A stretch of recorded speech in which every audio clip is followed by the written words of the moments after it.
अगली खबर है फर्रुखाबाद से, जहां राष्ट्रीय चौकीदार सेवा समिति ने अपर जिलाधिकारी को दिया ज्ञापन। जहां खबर है यूपी के फर्रुखाबाद से, जहां जिले के राष्ट्रीय चौकीदार सेवा समिति अधिकार मोर्चा ने अपर जिलाधिकारी सुभाष चंद्र प्रजापति को 4 सूत्री मांगों के साथ ज्ञापन सौंपा है, जिसमें कहा गया है कि प्रथम राज्य कर्मचारी का दर्जा दिया जाए, द्वितीय समान कार्य समान वेतन मांग के तर्ज पर न्यूनतम वेतन माह 18,500 किया जाए, तृतीय चौकीदार गांव में रह कर 30 दिन ड्यूटी करता है और हाजिरी आने पर मात्र 2-3 दिन दिखाया जाता है। अतः यह मांग है कि 30 दिन की उपस्थिति दर्ज कराई जाए। चतुर्थ, पुलिस के समान वर्दी भत्ता, स्वयं कल, टॉर्च, स्मार्टफोन सहित बीमा कराया जाए ताकि समय पर चौकीदार अपनी सूचना उपलब्ध करा सके। देखिए फर्रुखाबाद से डिस्ट्रिक्ट इंचार्ज मितेश कुमार सिन्हा की रिपोर्ट। आइए हम आपको ले चल रहे हैं उत्तर प्रदेश राज्य अंतर्गत फर्रुखाबाद जिले के कोतवाली फतेहगढ़ अंतर्गत समाहरणालय परिसर क्षेत्र के धरना प्रदर्शन स्थल पर, जहां पर राष्ट्रीय चौकीदार सेवा समिति के द्वारा यहां पर एक अहम बैठक की गई और अहम बैठक के उपरांत अपर जिलाधिकारी सुभाष चंद्र प्रजापति को एक ज्ञापन सौंपा गया।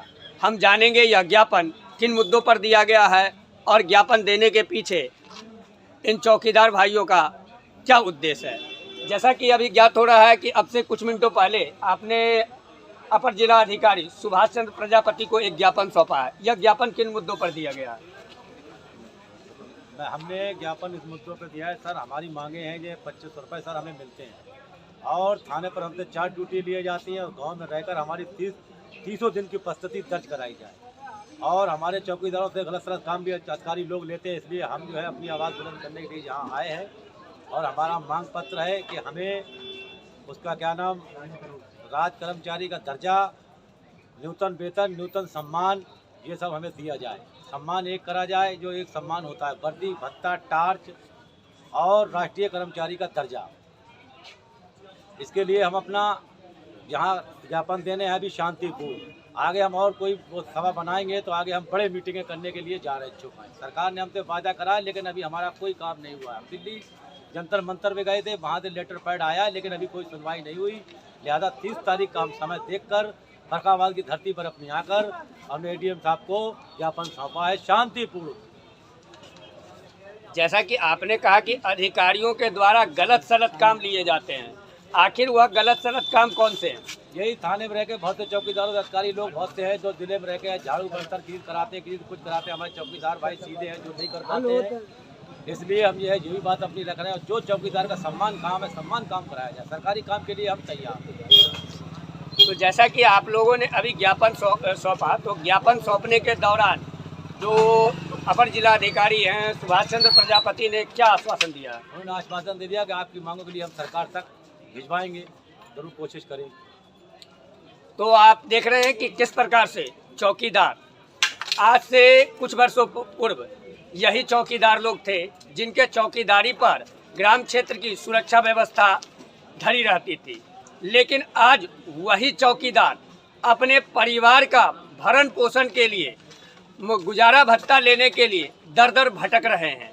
क्या यही हाल रहेगा इन चौकीदारों का, या सरकार देगी इनको न्याय, या यूं ही ये दर दर भटकते रहेंगे? हम पल पल की रिपोर्ट आपको दिखाते रहेंगे। तब तक के लिए देश और दुनिया की खबर के लिए देखते रहे fast news India. Mitesh Kumar Sinha के साथ fast news India, bureau report, Farrukhabad. राष्ट्रीय चौकीदार सेवा समिति के द्वारा धरना प्रदर्शन पर एकत्रित हुए चौकीदारों की जुबानी हम जानेंगे उनकी कहानी। क्या नाम है सर आपका? हमारा नाम छोटेलाल गौतम है। मैं थाना सरपताहट से रहने वाला हूँ, जनपद जौनपुर। मैं राष्ट्रीय उपाध्यक्ष हूँ चौकीदार पंचायत संघ का।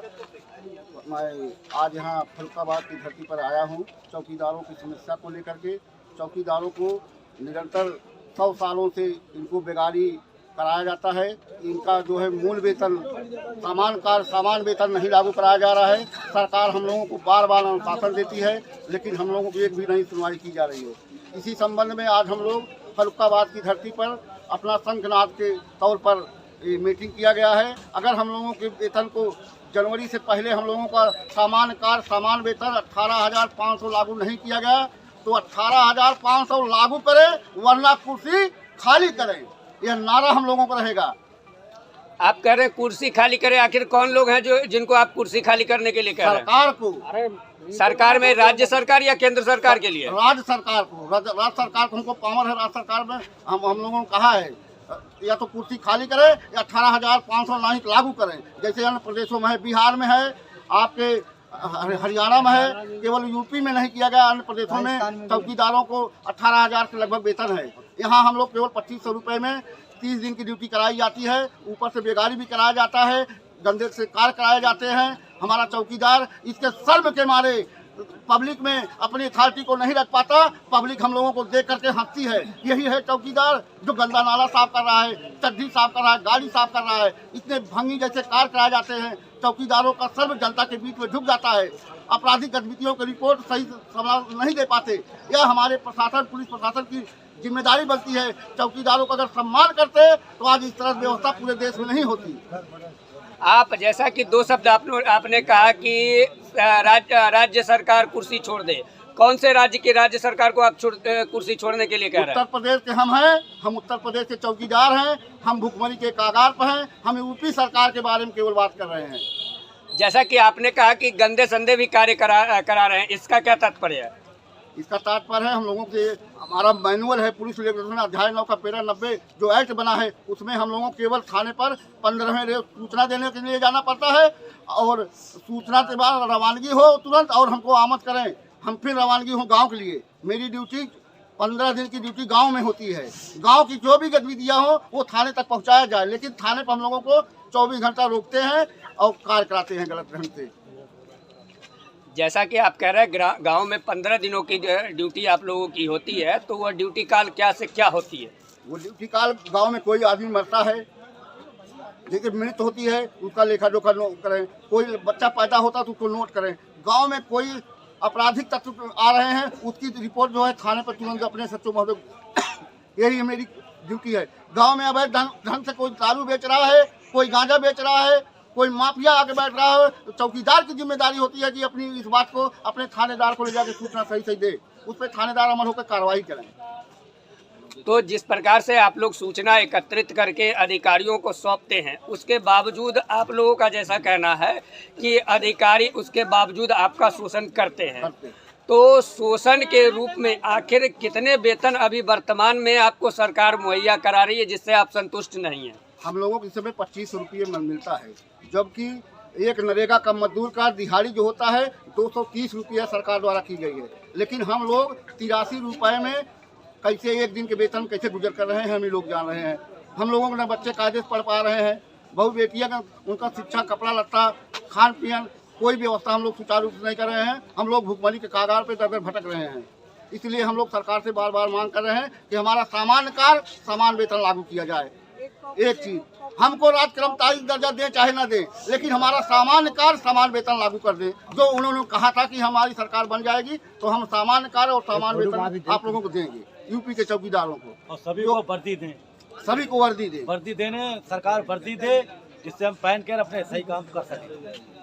आप देख रहे हैं कि जिस प्रकार से इन चौकीदारों का कहना है कि एक व्यक्ति को एक दिन का 83 रुपया दिया जाता है, तो क्या 83 रुपया यू मीन कहे तो 83 रुपीज, तो 83 रुपये में क्या सरकार यह जवाब देगी कि 83 रुपये में परिवार चले तो किस प्रकार से चले?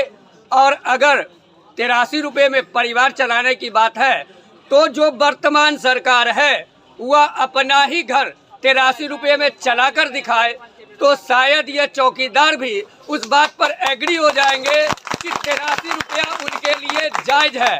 तो राज्य सरकार से यह खुला रूप से यह निवेदन पूर्वक कहना है कि 83 रुपया किसी एक व्यक्ति का परिवार चलाने के लिए उपयुक्त नहीं है।